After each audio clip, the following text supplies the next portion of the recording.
natin sa Aspiring for God Supernatural Release ay we really need to build God an altar. Amen? Dahil ang pagbibuild natin ng altar natin sa Panginoon, that is the first step na kailangan nating lakaran, kailangan nating gawin upang tayo ay makitaan ng aspirations. Kasi lahat tayo ay nangangailangan ng open door, kaya kailangan talaga na yung response natin, yung kilos natin, yung gawa natin ay talagang nakikita ang ating aspiration sa yung paghahangad natin, nakikita sa actions natin yung mga paghahangad natin na talagang ang Diyos ay magbukas ng langit sa iyo at sa akin. At for the past few Sundays na pinag-aaralan natin tong Aspiring for God's Supernatural Release, talagang nai-empower sa atin na talagang may kailangan tayong gawin. Sabihin mo sa katabi mo, may kailangan kang gawin. Amen? May kailangan tayong gawin. Yung kailangan nating gawin, draw near to God and He will draw near to you. Amen. Sa paglapit natin sa Panginoon, ang Diyos rin ay lalapit sa atin. So, sino ang may first step na ulit-ulit na kailangan gawin? Tayo. Kailangan talaga nating i-first step talaga ang ating mga sarili at hayaan natin na magkaroon talaga ng sanctification process sa buhay natin. Talagang tuluyan na malinis ang ating pagkatao upang lahat ng pagsamba natin, lahat ng pagpuri natin, lahat ng pagsunod natin sa Panginoon, it will not be in vain. Amen? Dahil napag-aralan natin nung nakaraang linggo, ang altar ang naglilinis sa lahat ng ating mga handog. Amen? So, mas mahalaga sa Panginoon ang ating altar. Mas mahalaga sa Panginoon ang ating mga puso. Dahil mula nung tinanggap natin si Jesus Christ, tayo ay mga bagong nilalang na at templo na ng Panginoon. Sasabihin mo sa katabi mo, templo na tayo ni Lord. Amen. At dahil templo tayo ni Lord, dahil banal ang ating Diyos, kailangan din na tayo ay mapabanal. Amen. Templo tayo ni Lord. At dahil sa kailangan nating mapabanal, kailangan talagang pumasok tayo doon sa covenant natin sa Panginoon. We need to zero ourselves for Jesus. Sino dito yung mga zero for Jesus? Amen? Diba? Yan yung natutunan natin nung Sunday. Kailangan nating mamatay sa lahat ng ating mga kagustuhan para pumasok ang kalooban ng Panginoon sa ating mga buhay. Amen? Kaya ngayong Sunday, ang pag-uusapan naman natin ay Aspiring for God's Supernatural Release. Walk in the light. Sabi mo sa katabi mo, walk in the light. Amen. Walk in the light. Kailangan natin ngayong matuklasan ano ba yung sanctification process na ginagawa ng Panginoon sa buhay natin. At paano talaga tayo completely ma-sanctify. Dahil ang sanctification process, hindi po siya overnight. Hindi siya one time. Hindi siya all the time. Hindi siya one time, kundi it is all the time. Kailangan siyang araw-araw na maranasan natin sa ating buhay dahil tayo nga ay kapos. Amen? Kaya sabi niya sa Colossians chapter 3 verse 1 to 4, therefore, if you have been raised with Christ, keep seeking the things that are above, where Christ is seated at the right hand of God. Set your minds on the things that are above and not on the things that are on earth, for you have died and your life is hidden with Christ in God. And when Christ, who is our life, is revealed, then you also will be revealed with Him in glory. Amen? Amen. So, nung tinanggap natin si Jesus Christ, ang isa sa mga ginawa ng Panginoon sa atin ay we are redeemed and we are saved. Saan tayo na-redeem? Mula sa ating mga kasalanan. Amen? Yung kasalanan na yon, ayun pa yung mga minana-mana pa natin sa ating mga ninuno. doon tayo nilinis ng ating Panginoon. At nung tayo ay tumanggap kay Jesucristo, sabi niya sa Galatians, "For I am crucified with Christ, and no longer I who live, but Christ is now living in me." Mula nung tinanggap mo si Jesus Christ, hindi ka na defined ng anong nangyari sa nakaraan, ikaw na ay defined kay Jesucristo. Amen? Amen. So kung ikaw ngayon ay defined na kay Jesucristo, ito yung pinag-usapan natin na zero for Christ last Sunday. We are no longer alive. We are dead. Patay. Patay saan? Patay sa kasalanan. Sabi mo sa katabi mo, patay tayo sa kasalanan. Yes, patay tayo sa kasalanan at ngayon, ang buhay natin ay nakatago na kay Jesus Christ. So, pag-usapan natin last Sunday, yung salvation process, no? Yung salvation process ay yung nagsimula sa redemption, ikaw ay naligtas, justification, sanctification, and glorification. Yung justification, natanggap mo ang grasya, habag, at biyaya ng Panginoon at dumating sa iyo ang kanyang katotohanan. Dahil ang Diyos ang katotohanan. At after nun, tayo ay sinasanctify, nililinis ng Panginoon upang ang glory ng Diyos ay mag-manifest, makita sa ating mga buhay. Yan po yung salvation process. At ito ay i-break down sa Colossians chapter 3, verse 3. Ang sabi niya, "You have died and your life is now hidden with Christ." Yun po yung redemption process. At yung justification process is that Christ is now our life. Sabihin mo sa katabi mo, Christ is our life. Ito yung katotohanan na kailangan nating paulit-ulit na maalala. Ito yung katotohanan na kailangan matatak sa ating mga puso. Kaya sabi niya sa Proverbs chapter 3 verse 3, "Do not let mercy and kindness and truth leave you." Huwag mong hayaan na mawala sa iyo ang katotohanan, ang habag, ang grasya at ang pag-ibig ng Panginoon. Amen? Huwag dapat yan mawala. Instead, kailangan i-bind natin yan sa ating mga leeg and write them at the tablets of our hearts. Kailangan talagang maukit ito sa ating mga puso. Lagi mong paalalahanan sa sarili mo, Christ is now my life. Sabihin mo nga, Christ is now my life. At kapag yan naukit sa ating mga puso, hindi mo namamalayan na si Jesus ngayon ay unti-unting nare-reveal sa buhay mo. Hindi mo namamalayan na unti-unti siyang nare-reveal sa buhay mo at kapag si Jesus ay na-reveal sa buhay mo, the glorification, kapag si Jesus ay natanghal, na itaas sa buhay mo, siya ay nanahan sa buhay mo, siya ang nakita sa buhay mo, ang sabi niya, kapag siya ay naiangat, kasama kanyang maaangat. Amen? Amen! Salamat sa Panginoon! Amen? Praise God! Kaya nga, napaka-importante kapatid, na maalala natin yung verse 3, na we have to keep seeking the things that are above. At sabi niya sa verse 2, "Set your minds on the things that are above." Sabihin mo nga sa katabi mo, set your mind on the things above. So we need to set our minds. Set. Ano bang ibig sabihin ng set? Put or bring into a specified state. Kailangan mong ilagay, kailangan mong i-fix, kailangan mong i-situate yung sarili mo to a specified place or positioning. Bakit? Kasi sabi ng Colossians, yung pinag-usapan natin last time, sabi niya sa Colossians, "Draw near to God and He will draw near to you. Cleanse your hands, purify your heart, you double." So bakit kailangan maset? Bakit kailangang maset sa ating isipan ang mga bagay sa langit? Kasi dalawang pag-iisip ang meron tayo. We have double-minded. Alam niyo po ba kung ano yung magandang example ng setting? Di ba pagka ikaw, sanay kang gumigising ng tanghali, kailangan mong gumising ng maaga kinabukasan, kailangan mo ng alarm clock para ma-set yung mind mo. Amen? Kailangan mo ng may reminder. Kailangan mo ng merong kailangang instrument na ma-set yung isipan mo. Kasi nga, meron kang nakasanayan na kailangan ma-break.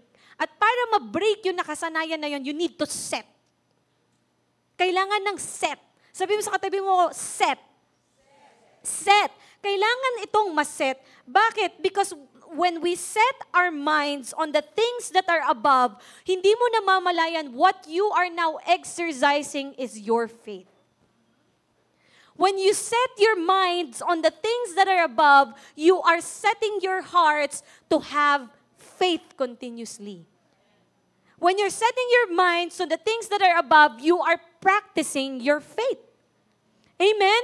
Dahil faith is an ability that was given by God so that we could believe in Him. Faith is an ability given by God so we can trust and obey Him. So, therefore, napakahalaga nang we set our minds so that we will be able to practice faith. Para ang pananampalataya ay hindi lang maging nasa isip, ang pananampalataya ay maging parte ng ating mga pamumuhay.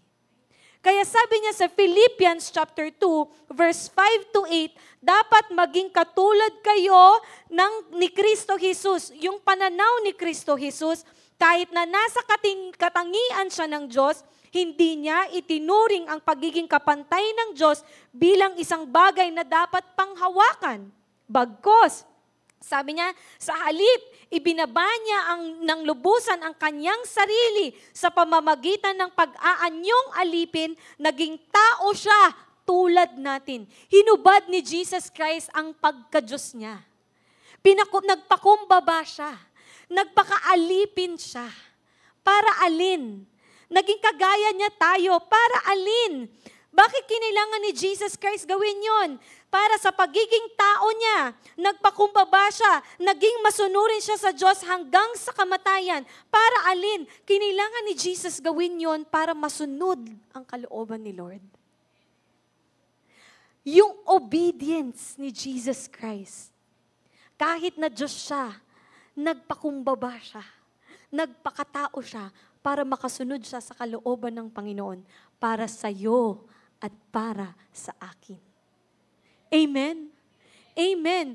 Kaya nga, sabi niya sa Matthew 26, nung si Jesus Christ ay malapit ng dakipin ng mga hintil, nung si Jesus Christ ay malapit ng dakipin ng mga Romanya, sabi ni Jesus Christ sa mga disciples niya, watch and pray. Manalangin kayo para hindi kayo ma-fall into temptation dahil ang ating mga pangangatawan ay mahina. So, ibig sabihin, ang ating kautawan ay hindi natin pwedeng pagkatiwalaan dahil ito ay mahina. Pag ito ay natukso, pwede kang bumigay sa tukso. Ito ang katotohanan. Kaya nga, ang mga asawang mga babae, as much as possible, gusto nating nakadikit sa asawa nating mga lalaki. Bakit? Kasi po pwede silang maging vulnerable sa tukso. It happens. Amen? Pero ngayon, kailangan nating iset yung isipan natin. Kasi pag naset natin yung isipan natin, hindi ka na lang laging vulnerable sa tukso, yung consciousness and awareness mo ngayon nakaset na sa anong kalooban ni Lord. Hindi ka na vulnerable sa tukso kasi yung mind mo, Lord, nakafix lang ito sa'yo. That's why setting your mind is very important. When we set our mind on the things that is above, when we set our minds on the things that is above, yung consciousness mo nababago. May awareness na napipihit. Kaya nga, sabi niya sa Romans 8 verse 6, for the mind that is set on the flesh is death. Kamatayan. Bakit? Bakit kamatayan? Kasi kapatid, ang kasalanan ang nagpapahiwalay sa atin sa Ama. Kaya, for the mind that is set on the flesh is death, but the mind set on the Spirit is life and peace. Ito, kapatid, ang dahilan, bakit lagi ka na lang walang kapayapaan sa puso mo. Kaya kung wala kang kapayapaan, kailangan mo ulit i-reset ang isip mo. Set your minds on the things that is above. Set it. Because sabi niya, the mind that is set on the Spirit is life and peace. Kaya kung yung katabi mo, nakikita mong laging nakangiti, ibig sabihin, laging nasa isip at puso niya si Lord. At kapag yung katabi mo ngumusangot ng ganun, sabihin mo na, kapatid, ang pag-ibig ng Diyos ay sapat. Amen? Amen! Kaya kailangan talaga natin, kapatid, ng pananampalataya. We need faith because it is impossible to please God without faith. At ang pananampalataya ay hindi lang dapat bunga ng nguso. Kailangan bunga din siya ng ating mga gawa. Sabihin mo sa katabi mo, act on your faith. You have to act on your faith and you better stop downgrading your faith. We have to stop downgrading our faith. Kapatid, yung pananampalataya na meron ka ay higit lang sa mga bagay na hinihingi mo sa Panginoon. Yung pananampalataya na ibinigay sa atin ng Panginoon ay hindi lang para sa mga bagay na gusto mo sa buhay. Ang pananampalataya na meron ka ay ibinigay ng Panginoon para ikaw ay makasunod. Para masunod mo ang kalooban niya. Dahil it is impossible to please God without faith. So, ibig sabihin, kaya marami sa atin nahihinder yung mga pananalangin natin because yung motives ng puso natin, it is not pleasing God. Kaya minsan may mga delays sa mga panalangin natin kasi ang katotohanan, the Lord is patient with all of us. Para hindi tayo mapahamak sa mga hinihingi natin, bagkos lalo tayong maligtas mula sa mga hinihingi natin. Dahil ang katotohanan, mga kapatid, may kasalanan na na-enslave sa atin ng paulit-ulit. May katotohanan, may kapasalanan ng i-enslave sa atin ng paulit-ulit. Kaya sabi niya sa James 4 verse 8, you double-minded. Therefore, our minds needs to be renewed because the nature of our mind is double-minded. At alam mo ba, kapatid, kapag double-minded ang kaisipan, kapag meron kang double-minded na kaisipan, yung double-minded na kaisipan natin ay nagbibigay ng dalawang identity. At kapag meron kang dalawang identity, may dalawa kang klase ng dila. Kaya sabi niya sa James chapter 3, dila ang pinakamahirap na kontrolin sa lahat dahil sa pamamagitan ng dila mo ay nanggagaling ang pagpapala at ang sumpa. Kaya nga, yung ibang mga magulang, madali sa kanilang sabihin na mahal kita, madali sa kanilang sabihin na mahal kita anak, pero madali rin sa kanilang sumpain ang kanilang mga anak.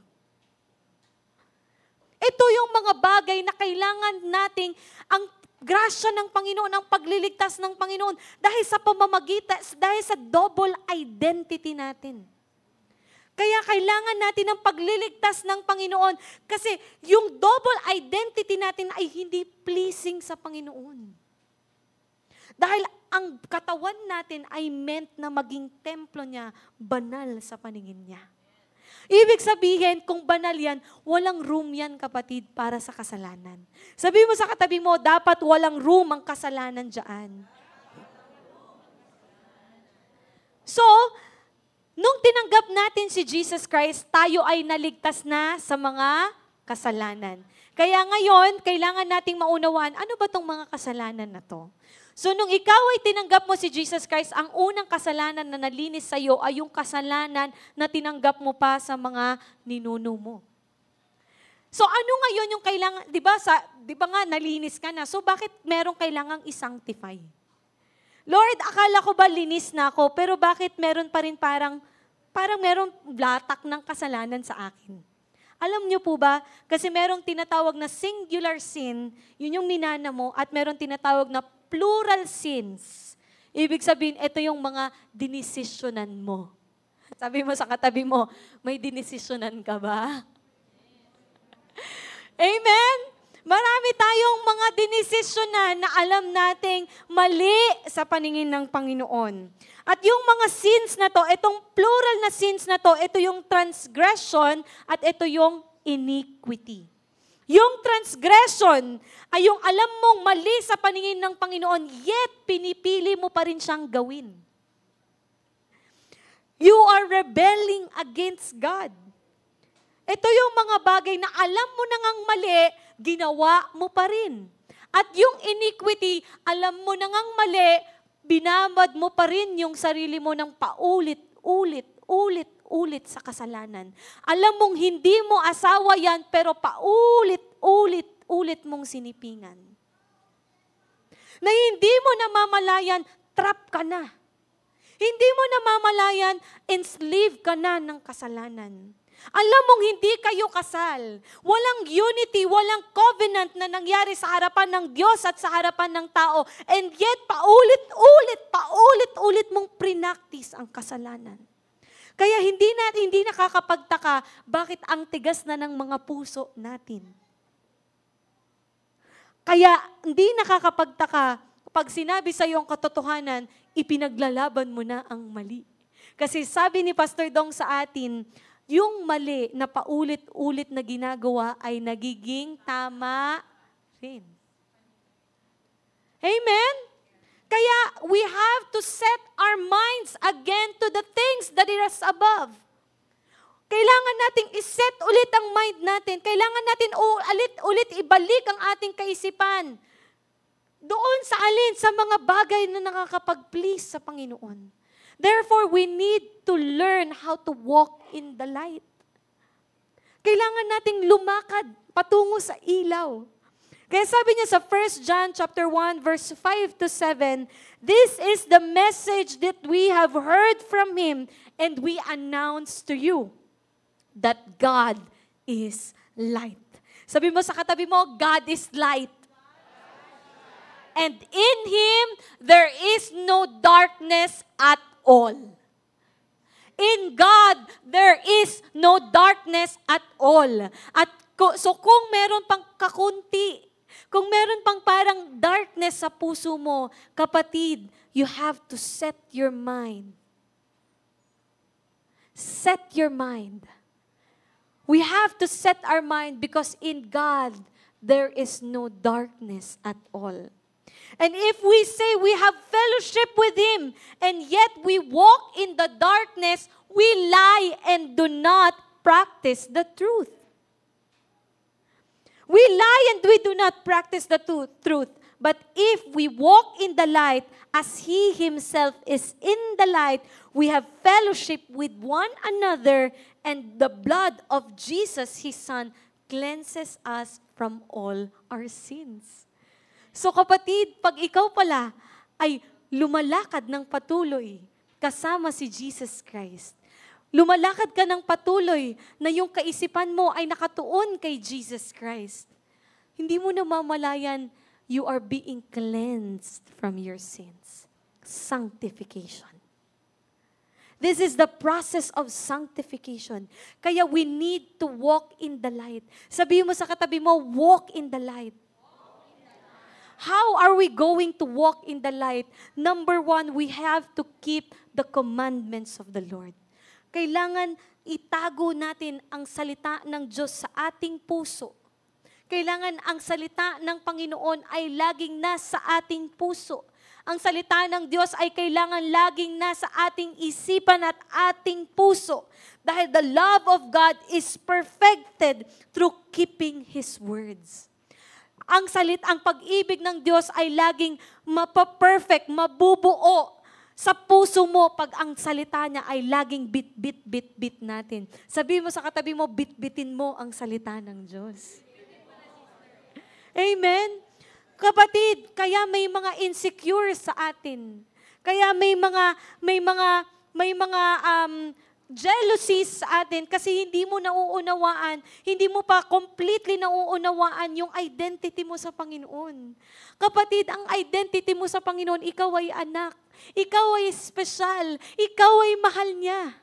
Pag ang salita ng Diyos ay nasa iyo, hindi ka basta-bastang mayayari ng kaaway. Kasi bakit? Yung identity mo sa Panginoon, alam mong tiyak na ikaw ay anak niya. At every time na tinitignan ka ng Panginoon, sabi niya, my precious child. Amen? Kung hindi ka man precious sa paningin ng tao sa paligid mo, hindi ka man lovable sa paningin ng asawa mo, hindi ka man lovable sa paningin ng magulang mo, hindi ka man valuable sa paningin ng mga tao sa paligid mo, pero sa paningin ng Panginoon, you are precious. Sa sobrang precious mo sa paningin ng Panginoon, siya ay namatay sa krus ng Kalbaryo para ikaw ay maligtas sa kasinungalingan na itinatak ng kaaway sa puso mo. Palakpakan natin ang Panginoon. The love of God is perfected in you when you keep the word of God. We have confidence. Kaya sabi niya sa verse 5, whoever keeps the word of God, truly the love of God is perfected in him. Amen? Dahil ang salita ng Diyos ay ang ating compass. It guides us, it directs us in pursuing God. Para maset ang ating kaisipan sa mga bagay na nasa langit, para maset ang ating kaisipan patuloy kay Jesus Christ, kailangan mo ng salita niya. Dahil ang salita niya ang iyong kompas. Yan ang laging magpapaalala sa iyo ng pag-ibig ng Diyos. Iaalis ka sa kasinungalingan ng kaaway. Dahil sabi niya sa 2 Timothy chapter 3 verse 16, all Scripture is given by inspiration of God, and it is profitable for doctrine, for reproof, for correction, for instruction in righteousness. Ibig sabihin, kapatid, ang salita ng Diyos, it is being perfected in you. Pag pinayagan mong ang salita ng Diyos ay itama ka, disiplinahin ka, yan ang maging batayan mo ng katotohanan. Yan ang gagamitin mo na sandata sa lahat ng pupwedeng harapin mo sa buhay. Yan ang salita ng Diyos. Allow the Word of God to be your principles in life. Allow it to correct you. Allow it to instruct you. Allow it to direct you so that the man of God may be complete and thoroughly equipped for good work. Para ikaw ngayon ay maging kagamit-gamit. Maging kagamit-gamit sa Panginoon. Amen? Ang sarap nun. Dati, ang kaaway ang gumagamit sa'yo. Ngayon, si Lord na ang gumagamit sa'yo. Ang sarap nun. Kaya, napakahalaga ng Word of God. Keep it in your heart. And number 2, we need to love and forgive. We need to love and forgive. Sabi niya sa 1 John chapter 2 verse 9 to 11, he who says he is in the light and hates his brother is in the darkness until now. Until now, ilang taon ka na bang nasa church? Ilang taon ka na bang nasa church? Tanungin mo sa katabi mo, ilang taon ka nang nasa church? Ilang taon ka nang mananampalataya?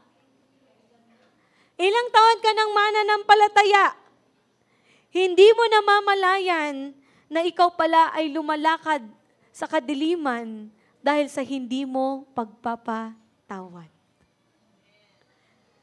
Ang pagpapatawad pala ay nang tatrap sa atin para hindi natin makita at ma-enjoy ang liwanag ng Panginoon.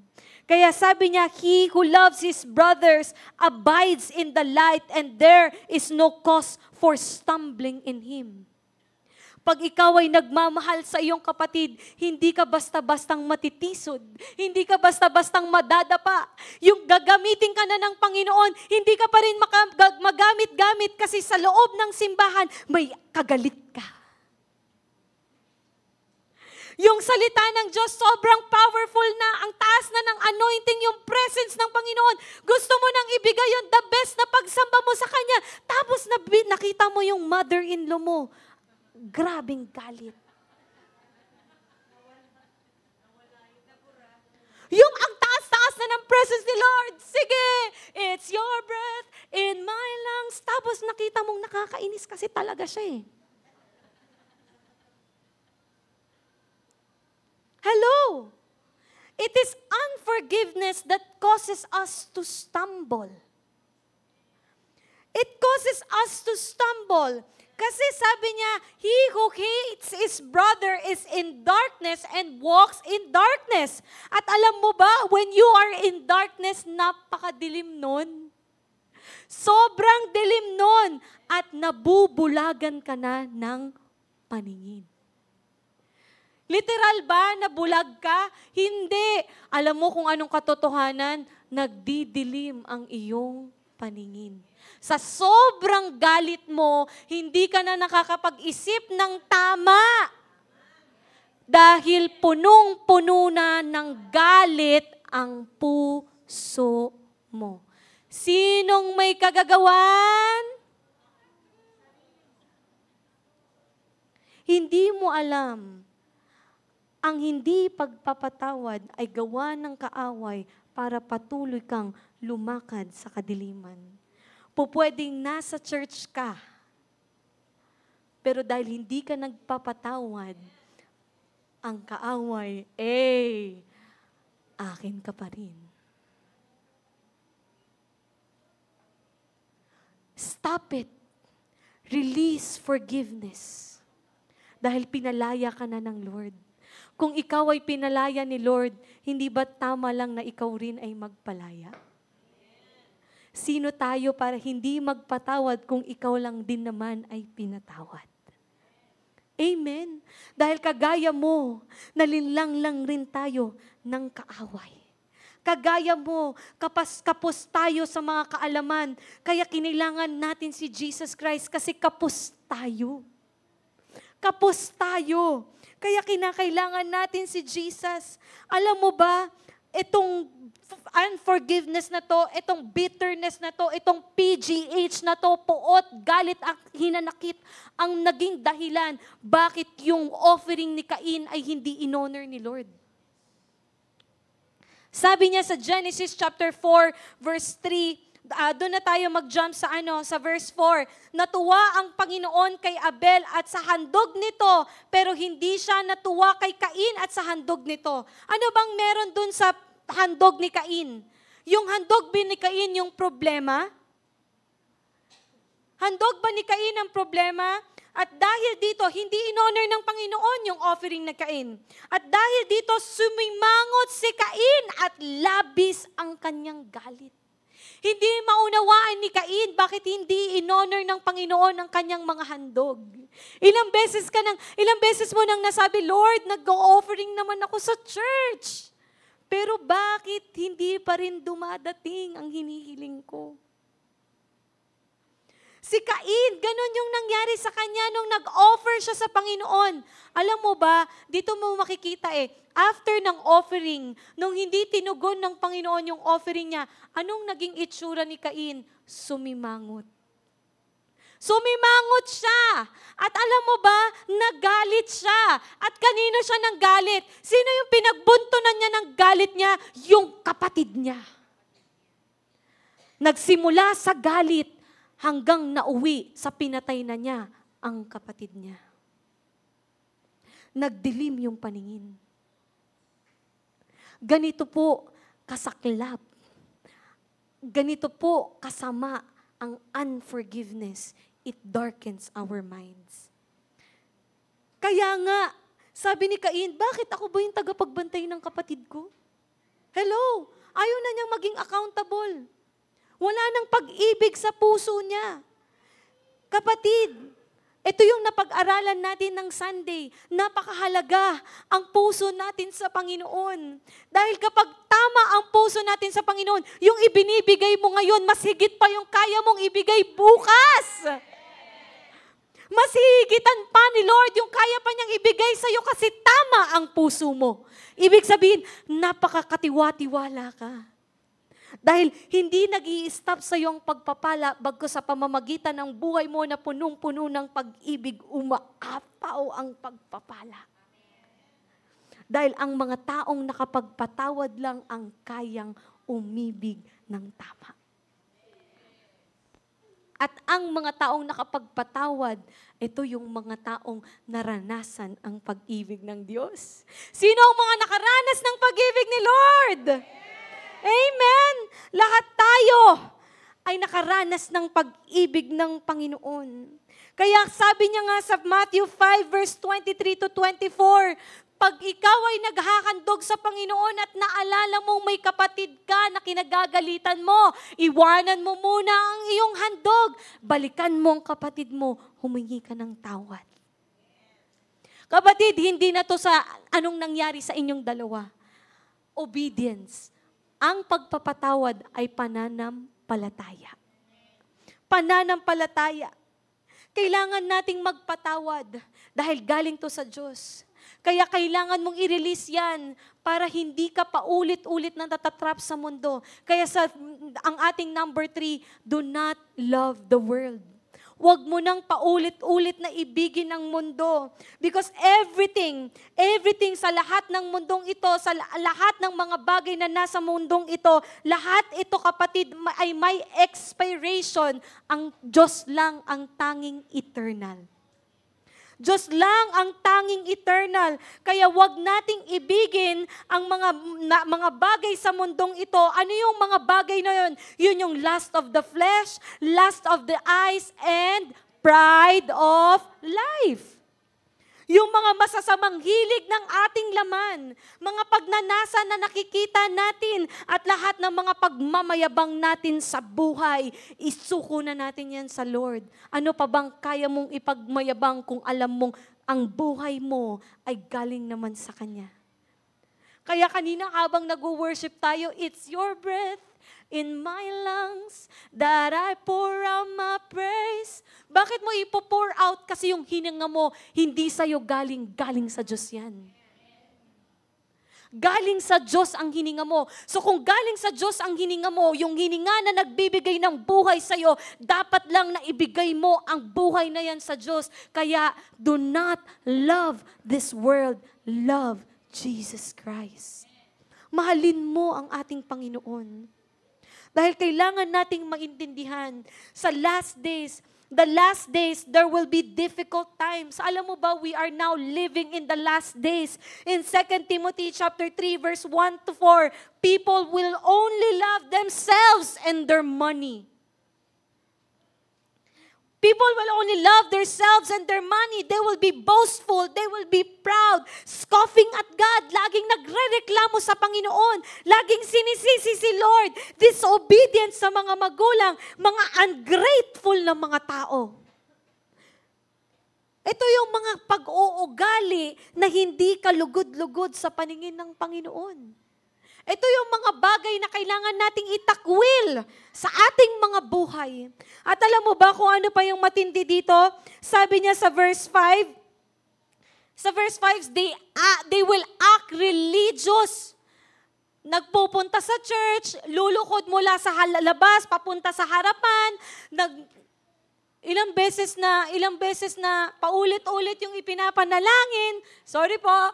Ilang beses na minememorize mo na yung panalangin mo. You act religiously. Acting religiously. And yet, they will reject the power that could make them godly. Alam mo kung ano yung power na yon? Yung manampalataya kang sumunod. Tayo kasi by nature, gusto lang natin pag nanalangin tayo, hihintayin mo na lang na ibigay ni Lord eh. Sobrang tamad. Hinihintay mo na lang na ibigay ni Lord, pero ang katotohanan kapatid, binigyan ka ni Lord ng pananampalataya para makasunod ka. Binigyan ka ng Panginoon ng pananampalataya para makaalis ka sa iyong kalubha-lubhang kinalalagyan. Kapatid, do not love the world. Do not love it. Tigilan na natin ang lahat ng ito. Hindi mo ba alam na ang pag-ibig sa mundo ay passion din yan? Ang pag-ibig sa pera ay passion din yan. Alam mo, may mga passion tayo sa buhay na hindi tama sa paningin ng Panginoon. Kaya itong mga passion na to, kailangan talagang ipasok natin yung passion ng Panginoong Jesus. Dahil yung mga passion natin sa buhay natin ay nagbubunga ng mga pleasures. Nagbubunga ng mga pleasures, yung mga gusto ng mga laman natin. Yung mga maling passion natin sa buhay, ang napapop up lang ay yung mga laman natin na hindi mo na mamalayan, ikaw ay nagiging addict na dyan. At hindi mo na mamalayan, na-consume na yung buong pagkatao mo. Sabi mo, laro-laro lang naman yan. Bakit masama bang maglaro? Sinimulan mo sa 1 oras, 2 oras, hindi pa big deal, pero hindi mo na mamalayan, araw-araw mo siyang ginagawa, naging parte na siya ng pagkatao mo hanggang naging addict ka na, hindi ka na makatulog nang hindi ka naglalaro. Sabihin mo ngayon na hindi yan kasalanan. Paulit-ulit nating gina-justify ang mga bagay-bagay na hindi natin alam, nagwawasak na pala sa atin. Kaya sabi ng salita niya, set your minds on the things above. Kung may bagay ka, may panahon ka para paglaanan mo ang mga bagay-bagay sa mundo na magsasatisfy ng wants mo. Ibig sabihin, kapatid, may panahon ka para tuunan ng pansin ang salita ng Diyos at ang pananalangin. Pansinin ninyo yung Facebook ninyo. Tignan nyo yung reels ng mga pinapanood ninyo. Hindi mo ba alam yung paulit-ulit na pinapanood mo na yan, yan na pala yung nag-feed sa isipan mo na akala mong nagpa-pastime ka lang? Hindi mo alam yung passing of the time has already passed, and kung ano-ano nang natutunan mo, hindi na natama ang puso mo. It has consumed you. Therefore, sabi niya sa Romans 12 verse 1 to 2, I urge you, my brothers and sisters in Christ, by the mercies of God, present your bodies as a living and holy sacrifice acceptable to God. Kapatid, acceptable ka sa Panginoon. Acceptable ang mga gagawin mo sa Diyos just so long as you present your bodies to Christ. Tama na ang kakababad sa sarili mo sa kasalanan. Tama na ang kakababad ng katawan mo sa kasalanan. Present your bodies as a living sacrifice to God. Present it to God because it is the acceptable way of spiritual service of worship to God. Ito yung mga tama na pagsamba sa Panginoon. Do not be conformed to this world because habang nandito tayo sa mundo, be transformed by the renewing of our minds. Kailangan may ma-renew sa ating mga pag-iisip yung lifestyle natin. Kung may panahon kang mag-open ng Facebook, dapat may panahon ka din na magbasa ng Bible. Kung may panahon ka na makipag-usap sa mga kaibigan mo, dapat may panahon ka din na makipag-usap sa Diyos. Kung may panahon ka na mag-aral, dapat may panahon ka rin na mag-aral ng mga salita niya. Kung may panahon ka na maghanap ng maiibig sa'yo, dapat may panahon ka rin hanapin mo at ramdamin mo ang pag-ibig ng Diyos para sa'yo. Dahil walang kayang ibigay ang mundo na hindi kayang ibigay ng Diyos sa'yo. Palakpakan po natin ang Panginoon. At ang number 4, abide in Him. We need to abide in Christ. Yung mga salita niya na narinig natin from the very beginning. Naalala mo ba yung panahon na miserable ka na sa buhay mo? At ang tumanggap at yumakap lang sa'yo ay si Jesus Christ. Kapatid, always remember that. Always remember. Sabi niya sa 1 John chapter 2 verse 24 to 28, therefore let that abide in you which you have heard from the very beginning. From the very beginning, in the beginning, God. From the very beginning, it is God. Kaya sabi niya sa verse 28, now little children, abide in Him, that when He appears, we may have the confidence and not be ashamed before at His coming. When you abide in Christ, hindi ka magtatago pag alam mong nandiyan na siya. Bagkus tatakbo ka, Lord, finally, makakasama na kita face to face. Hindi kagaya ni Adam and ni Eve. Nung sumuway sila sa Panginoon, nagtago sila. Bakit? Kasi alam nila yung kasalanan na ginawa nila. Ang Diyos, ang hinahanap natin, ang gusto niya sa atin, maging confident tayo sa Kanya. Dahil ang Panginoon ay nananabik din siya sa presensya natin. Ang Panginoon ay nananabik din siyang kasama natin siya sa katagumpayan ng buhay. Ang Panginoon ay nananabik na maranasan mo ang pag-ibig niya. Abide in Him. Abide in Jesus Christ.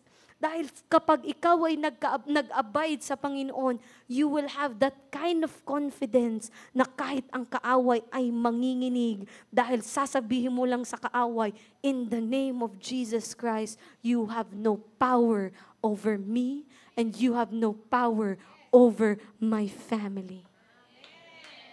Come on, give God the best clap. Give Jesus Christ the best clap. Kaya nga, sabi niya sa 1 John chapter 2 verse 2, si Jesus Christ yung advocate natin. Kahit na tayo'y nagkakasala, kahit na tayo'y nagkakamali, Jesus Christ will always advocate for us. Si Jesus Christ lagi yung humaharap para sa atin, sa front natin, para lalo tayong ma-purify. Para lalong hindi tayo ma-define ng past niya. But you just gotta walk with Him all the time. Kailangan nating lumakad kasama niya. Huwag kang lumayo sa lakad ni Jesus Christ. Alamin mo ang lakad ni Jesus Christ. The Bible is there. The prayer is available for you and I. The church is always open for you and I. Walk with Him. Do not conform in this world, but be transformed where our minds needs to be renewed. Alam mo ba kapatid, kapag ikaw ay may labanan sa mundo, pumunta ka sa simbahan. Palibutan mo ang mga tao, palibutan mo ang sarili mo ng mga taong may pananampalataya sa Diyos at ikaw ay mapapalakas sa pananampalataya. Pag ikaw ay may labanan at pumunta ka sa mga taong mahihina, hindi mo ba alam na pahihinain ka lang din niya? Kaya sabi niya sa 1 John chapter 3 verse 9 to 10, whoever has been born of God does not sin. Sabi mo sa katabi mo, you are born of God. Therefore, there is no longer room for sin. Wala nang room para sa kasalanan. Amen? Hindi ka na dapat magkasala pa dahil ikaw ngayon ay born of God. And in this, the children of God and the children of the devil are manifesting. Madali mong ma-identify sino ba ang anak ng Diyos at sino ang anak ng kaaway. Kasi ang mga taong hindi nagpa-practice ng righteousness ay kaaway sa paningin ng Panginoon. Ang mga taong hindi nagpapatawad at hindi umiibig ay kaaway sa paningin ng Panginoon. Pero ang mga anak ng Diyos, we practice righteousness. You have to make a choice. Walk in the light. Can I have the keyboard, please? Walk in the light. We have to walk in the light because we know, alam nating pare-parehas, ang buhay natin dito sa lupa ay may hangganan. May hangganan ang buhay natin sa lupa para ituon mo at ibabad mo ang sarili mo sa galit. Magmahal ka, kapatid. Hindi ka pa papagod? Hindi ka pa ba pagod na lagi ka na lang galit? Sino po dito ang pagod ng lagi na lang siyang galit? Ako po, napagod talaga ako sa tagal ng panahon na ako'y punong-puno ng galit. Punong-puno ng galit ang puso ko sa tagal ng panahon. Anak po ko ng pastor. Buong buhay ko nasa simbahan ako. Buong buhay ko, tinuro sa akin ang salita ng Diyos. Buong buhay ko, nag-worship dito sa church. May mga magulang na nag-a-appreciate. May mga magulang na nagmamahal, naglilingkod kahit hindi naman kami deserving na magkakapatid. Buong buhay ko, nandito ako sa church. And yet, may butas ang kaaway sa akin. Alam niyo kapatid kung ano yung butas ng kaaway na yon? Yung hindi ko pagpapatawad sa puso ko.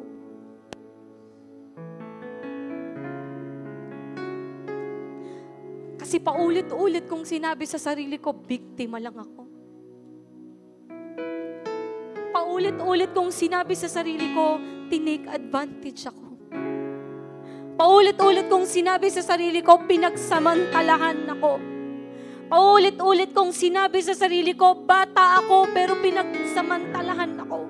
Ninakaw ang innocence ng isip at puso ko. Paulit-ulit kong sinabi yan sa sarili ko na hindi ko namamalayan. The more na dinedepensahan ko ang nangyari at ginawa sa buhay ko, hindi ko namalayan, punong-puno na pala ng puot, galit at hinanakit ang puso ko. Na kahit na may mga totoo palang umiibig sa akin dito sa simbahan, ang tingin ko sa lahat, galit ang lahat sa akin. Yung galit na nasa puso ko, hindi ko nakita kung sino ang mga totoong nagmahal sa akin. Yung galit sa puso ko, ang naging dahilan bakit sinabi ko ayoko nang pumunta ng church. Yung galit sa puso ko ang naging dahilan bakit hindi ko nagawa na mapatuwa ang aking mga magulang. Yung galit sa puso ko ang naging dahilan bakit hindi ko narinig ang tinig ng Diyos sa buhay ko. Kapatid, nung binabasa ko tong salita niya, ako talaga yung unang na-bless. Nagpapasalamat ako sa Panginoon dahil tunay nga, totoo, ang ilaw ng Diyos sa buhay ng bawat isa. Kailangan mo lang talaga ng may salita eh. Yung salita ng Diyos na naririnig nyo every Sunday, namnamin nyo siya. Itatak ninyo sa puso ninyo. Dahil nung panahon na ako ay nasa kadiliman, kinailangan kong pag-ibig ng Diyos. Kung hindi ko nalaman ang pag-ibig ng Diyos, nasan kaya ako? Nasa harapan niyo kaya ako? Sabi ko nga sa mama at papa ko, siguro, naging prostitute na ako.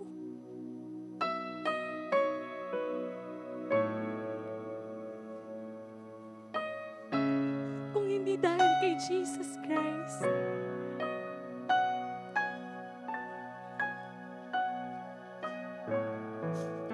Dahil yung puso ko punong-puno na ng galit, hinanakit. Akala ko yung simbahan yung nanghuhusga sa akin. Akala ko yung mga pastor na nagsasabi sa akin ng katotohanan ng nanghuhusga sa akin. Hindi ko namalayan. Dahil sa taas ng pag-ibig ng Diyos sa buhay nila, sinasabi na sa akin nila ang katotohanan. Kaya pala lagi nilang sinasabi, the truth will set you free. Pero pag hindi mo tinanggap ang katotohanan, mawawasak ka. Kasi bakit? Hindi mo namamalayan yung puot, galit at hinanakit ang nagtakip ng iyong mata para hindi mo makita ang pag-ibig ng Diyos. At nung nabasa ko tong verse na to, sabi niya sa 1 John chapter 3, verse 18, my little children, let us not love in word or in tongue, but in deed and in truth. Because by this we know that we are of the truth and shall assure our hearts before Him. At ang sabi niya sa verse 20, if our heart condemns us, God is greater than our heart and knows all things. Alam mo, nung nabasa ko to, higit ko ngayon na unawaan, hindi pala mga tao sa paligid ko ang nangkundi na sa akin. Hindi pala ang mga tao sa paligid ko ang ng chismis lang sa akin. Hindi pala ang mga tao sa paligid ko ang nagpiesta sa kahinaan ko. Ang totoo pa lang ng kundina sa akin ay ang puso ko. Dahil alam ko ang tama. Alam kong totoo. Pero pinili ko ang lust of the eyes, lust of the flesh, and pride of life. Kapatid, pag paulit-ulit mong in-entertain yan sa buhay mo, hindi mo namamalayan na trap ka na ulit ng kaaway. Na kahit nasa church ka, dahil hindi mo pinapalaya ang sarili mo, hindi mo inaalis ang sarili mo sa lust of the flesh, sa lust of the eyes, and sa pride of life. Pag hindi mo pinili na lumayo sa kasalanan, hindi mo alam ang totoong nangkukundi na sa iyo ay ang puso mo. At alam mo ba, natutunan ko, dito mo pala ma-identify ang totoong pag-ibig. Ang mga totoong umiibig, hindi kanya gustong mapahamak. Hindi kanya gustong mababad ka sa kasalanan. Hindi ka gusto ng Panginoon na paulit-ulit ka na lang nadadayan ng kaaway. Ang totoong umiibig ay nagsasabi sa iyo ng katotohanan na kapatid, magsisi ka sa harapan ng Diyos. Ang totoong umiibig ay tutulungan ka niya paano ka maaalis sa gawa ng kasalanan. Ang totoong umiibig ay hindi lang nagsasalita. Hindi lang nagsasalita. Ang totoong umiibig ay nagpapatawad. Ang totoong umiibig, kapatid, ay nagsasabi sa iyo, kapatid, alam mo kung anong tama. Kapatid, alam mo na ang relasyon na meron ka ay hindi tama sa paningin ng Diyos. Kapatid, alam mo na yung mga bagay na ikinikimkim mo sa puso mo pagdating sa mga magulang mo ay hindi tama. Ngayon, kapatid, isuko mo sa Diyos yan. At lahat ng wasak na mga puso natin ay kayang hilumin ng Diyos.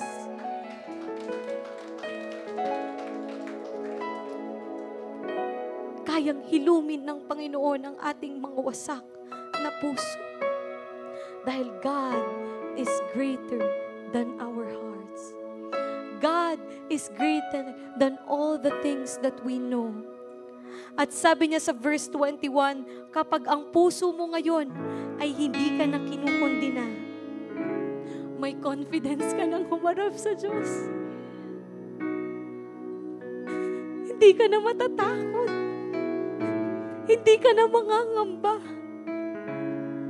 Kapatid, yan ang nais ni Lord sa buhay mo at sa buhay ko.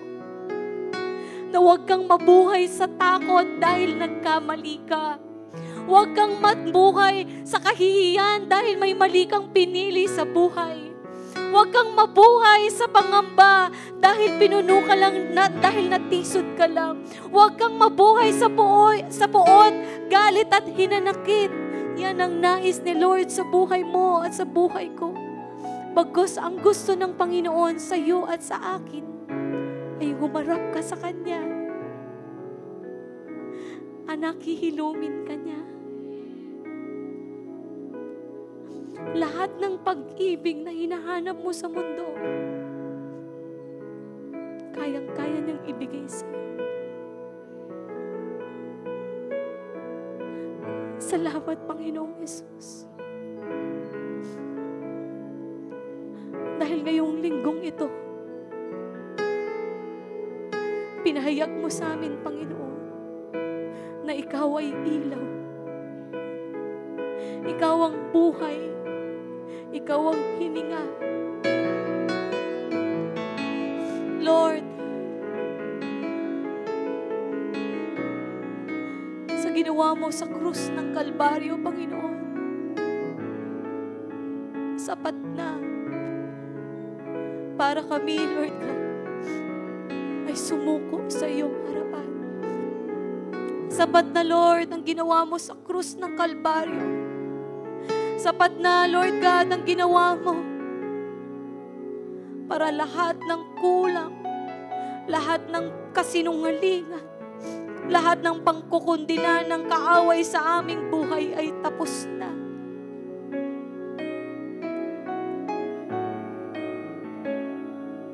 Tapos na. Kapatid, tapos na. Sabihin mo, tapos na. Sabihin mo sa sarili mo, tapos na, kapatid. Tapos na, kapatid. Tapos na. Sabi ni Jesus, it is finished. Alam mo kung ano yung it is finished?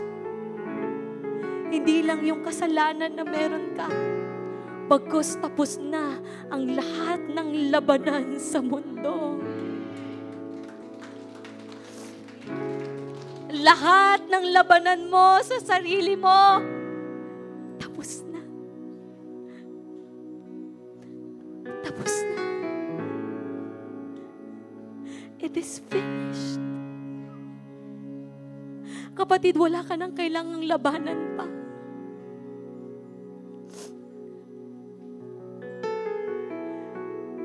Wala nang kailangang paglabanan pa. Huwag ka nang lumaban pa. Huwag ka nang magduda. Huwag ka nang matakot. Huwag ka nang magamba. Dahil sabi ni Jesus, tapos na. Kaya sabi niya, come to me, all you who are weary and heavily laden, and I will give you rest.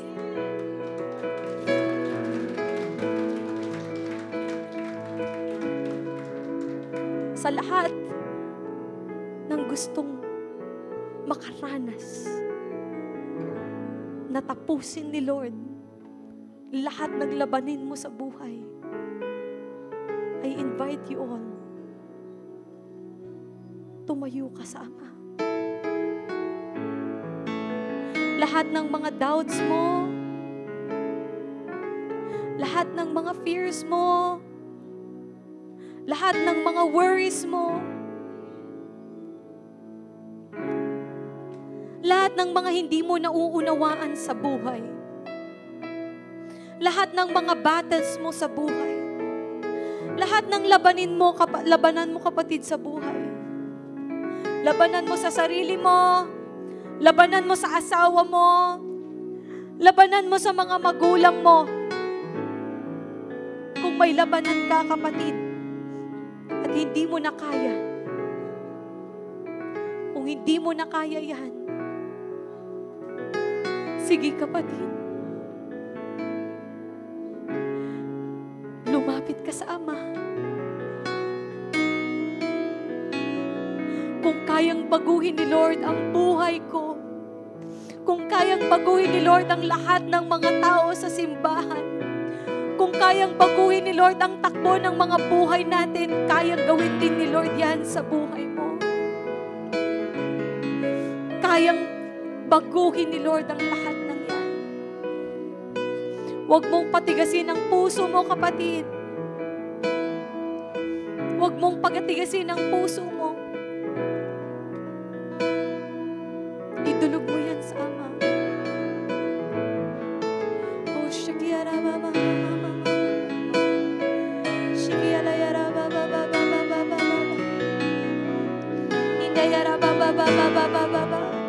Kapatid, kung alam mong may hindi tama sa buhay mo, kung alam mo na may hindi tama sa buhay mo, kung alam mo na may ginagawa ka na hindi tama sa paningin ng Panginoon, kung alam mo na hindi tama yan at gusto mo nang idulog sa Panginoon yan, gusto mo nang pagsisihan yan, ngayon kapatid, I am encouraging you, pumunta ka dito sa harapan.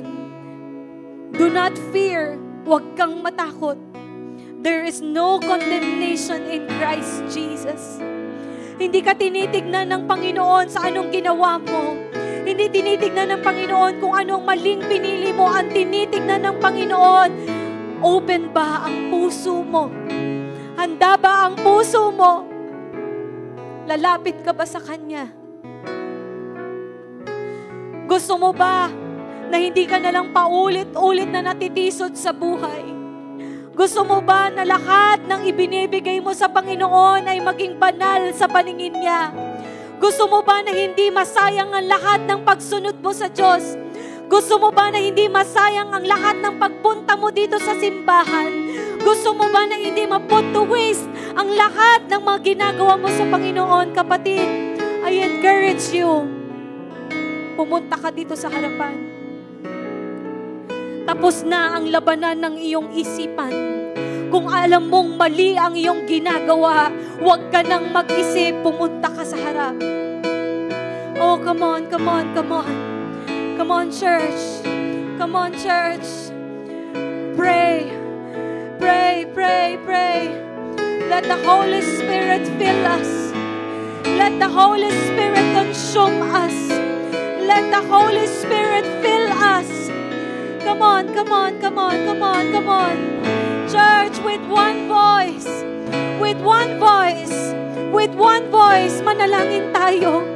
With one voice, desire Jesus. With one voice, isang tinig, isang puso, isang panalangin. Oh, Jesus, move in this place. Jesus, come. Jesus, move in this place. Come on, come on, come on, come on, come on. Come on. Come on, come on, come on. Paki-off niyo po yung mga lights. Sige kapatid, manalangin ka. Itaas mo ang iyong mga kamay sa Panginoon. Itaas mo as a sign of surrender to Jesus. As a sign of surrender to Him. It is finished, says the Lord. It is finished, says Jesus Christ. Tapos na, tapos na, tapos na. Yung mga naiisip mo, yung mga nakikita mo na magiging downfall ng buhay mo, yung mga akala mong pawasak na yung buhay mo, surrender it to Jesus. Dahil sabi niya, kapatid, it is finished. Hindi ka na mahuhulog sa balon. Hindi ka na mahuhulog sa hukay. Hindi ka na mahuhulog sa problema. Pagkos ang sabi ng Panginoon sa'yo, tinapos na niya ang lahat ng labanan mo sa buhay. Ikaw ngayon ay mananagumpay na. Mananagumpay na. Na pour it out. Pour your hearts out to Jesus. Show to God, how badly do you want this?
Lift your voices to Jesus. It's your breath in our lungs. So we pour out our praise. Pour out our praise. It's your breath in our lungs. So we pour out our praise to us. It's your breath. It's your breath in our lungs.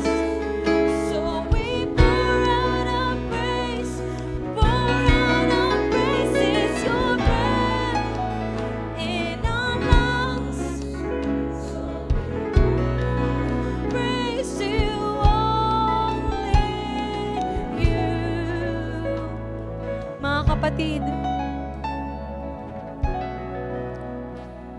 Sabi ni Jesus, it is finished.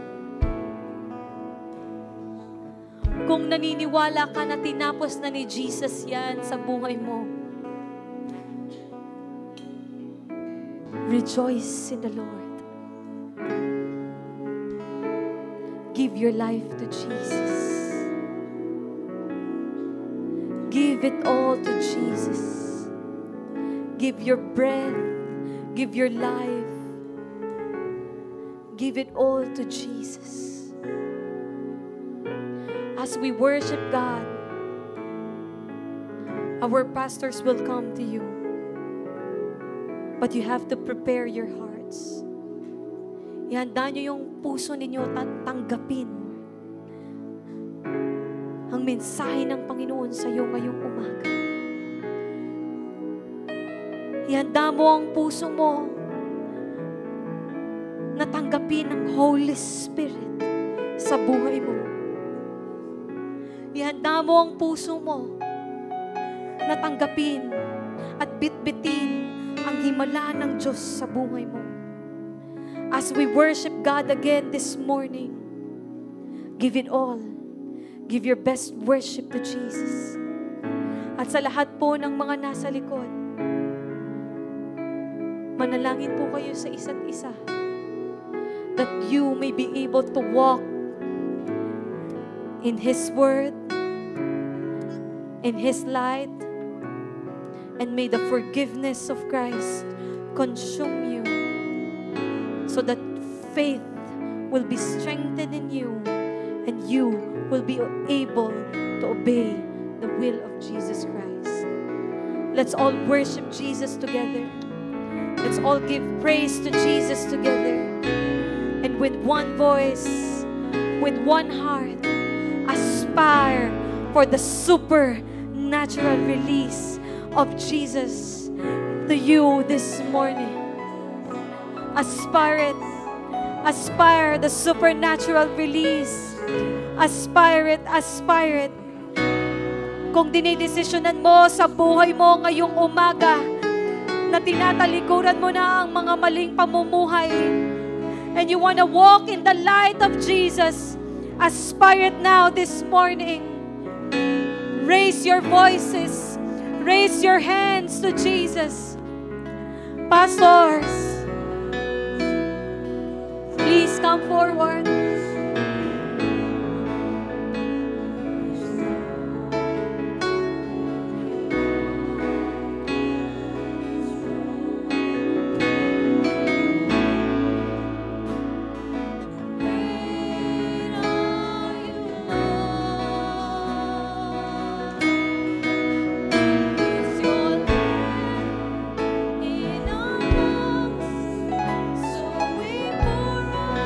Praise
truly God is great for us this morning.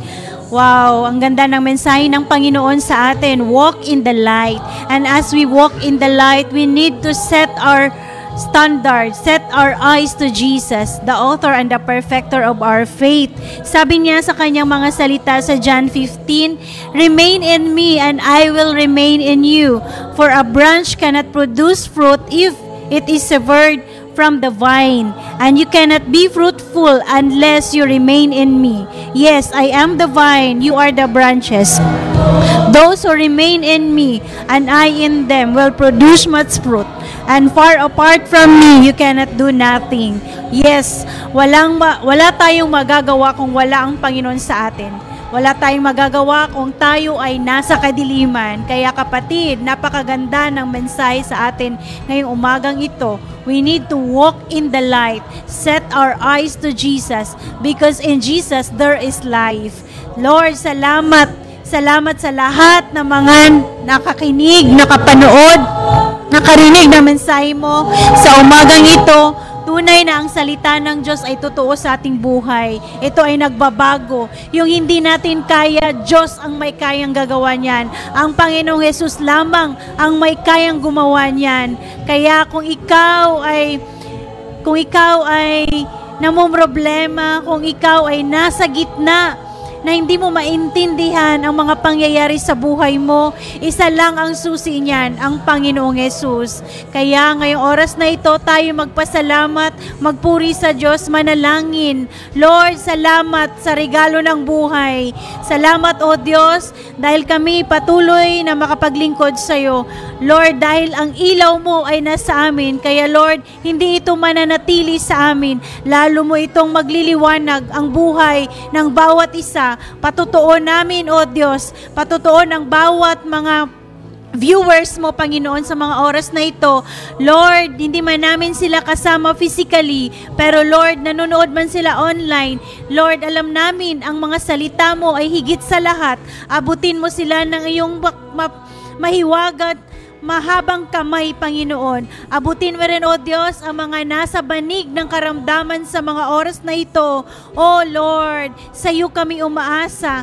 Sa iyo namin, O God, itinataas ang lahat na meron kami, Panginoong Jesus. Walang iba, O Diyos. Salamat, Lord, salamat. Nung hindi namin kaya, Ikaw, O Diyos, ang may kaya nito sa aming buhay. Kaya kapatid, salamat sa buhay mo. Narinig mo ang napakagandang mensahe ng Diyos sa oras na ito, sa araw na ito. Ibig sabihin, may pag-asa ang Diyos sa iyo. Kaya, Panginoon, sa iyo lamang namin ibinabalik ang pinakamataas na papuri at pasasalamat. Walang iba kung hindi sa nag-iisang pangalan na nagliligtas, ang pangalan ng Panginoong Yesus. Amen and amen. God, see you all on Sunday.